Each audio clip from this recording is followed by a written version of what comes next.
350 ilment ġdid, 192 deċiżjoni finali, 918 talba l-informazzjoni u intervent u 131 każ solvut permezz ta' medjazzjoni jew ftehim.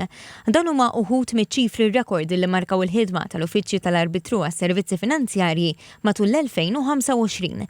Ir-rapport annwali għas-sena l-oħra juri li l-elementi formali żdiedu b'39% fuq is-sena ta' qabel, filwaqt li l-Uffiċċju ta' kumpens li ammonta għal aktar minn €250,000 f'39 deċiżjoni.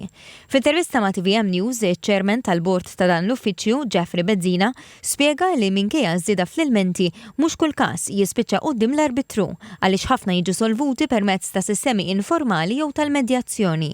Ħafna drabi mal-provditur tas-servizz kollox ikun hemm bħala skambju b'email jew bitri, imma ma jkunx hemm diskors, ma jkunx hemm diskussjoni u l-medjazzjoni tkun l-ewwel opportunità għal partijiet illi jitkellmu bejniethom. Kif jixet ir-rapport, il-każijiet relatati ma' scams baqgħu jiddominaw l-ilmenti li rċieva l-uffiċċju.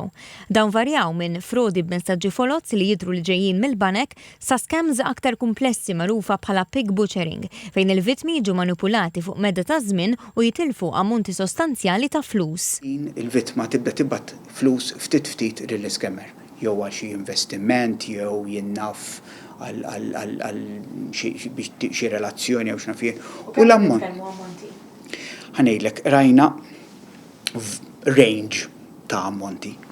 Jista' jkollok ħafna drabi 20,000, imma rajna u l-arbitru kellu każijiet fej telgħu eluf qabżu l-100,000 u ġieli anke qabżu l-200,000. Fl-10 anniversarju mit-twaqif ta' dan l-uffiċċju, iċ-Chairman tal-Bord spjega kif it-tneħħija tal-miżata ta' €25 biex jiġi reġistrat ilment għenet biex jitnaħħa ostaklu ieħor għal konsumaturi li jfittxu rimedju li mhumiex biss Maltin imma anke barranin. Anka konsumaturi barranin jagħmlu ħafna ilmenti magħna u raġuni hija għaliex aħna Malta huwa ċentru finanzjarju internazzjonali.